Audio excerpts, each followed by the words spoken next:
Texas versus Washington. Washington came out on top 37-31. And that game unexpectedly came down to the wire.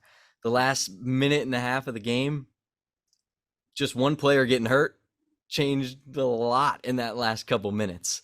The running back went down when they should have let the clock run. It gave them probably 30 extra seconds. And Texas and Quinn Ewers took them straight down the field, got him in scoring position, had a couple shots at the end zone. But at the end, it was Washington that prevailed. What were your takeaways? What do you think lost Texas this game? Going into that game, I said it a lot to my friends. I didn't see, obviously my Southern SEC bias, but I just didn't see the line pairing. I just couldn't see. I don't know much about Washington, but I just didn't see from a on paper standpoint Washington being able to pair up with Texas's offensive line and Texas's defensive line. So I thought that they had the advantage there. I knew Washington had an amazing run game. I watched them. They ran the ball for about 200 on Oregon in their championship for their conference.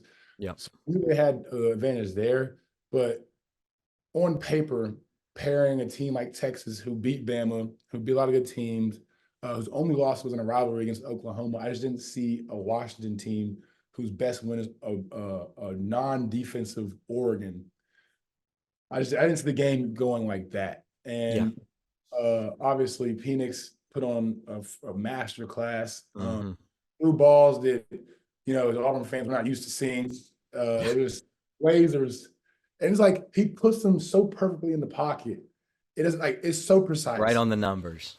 And their receiving core is amazing. I just didn't see that happening. I thought it was gonna be like more like a 10-point win for Texas. Going that, I thought Quinn Ewers obviously was going to put on a master class, and which he did for the most part.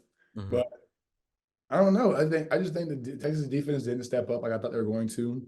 And a lot of my comparison came from watching the Bama Texas game earlier in the season. So I wasn't impressed by Texas's defense showing, letting a Pac-12 team, which was an explosive offense, get off like that.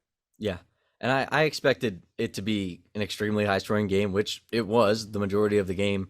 But for Texas, I honestly thought it was the lapses offensively, the times in the game, second, third quarter, when they were slower to get moving. They didn't find that momentum.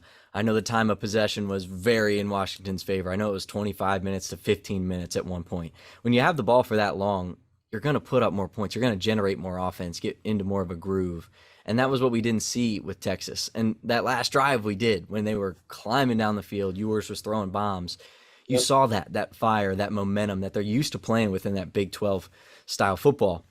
Where Washington, I felt like, even though Texas was going down and scoring, Washington still had that almost every single possession.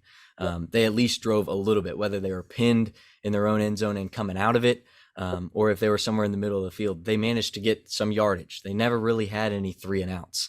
Penix, obviously, when you go 29 for 38 for 430 and 2 touchdowns, yes, your offense is going to be on fire. That's one of the greatest performances we've seen from a quarterback, numbers-wise, in college football playoff history.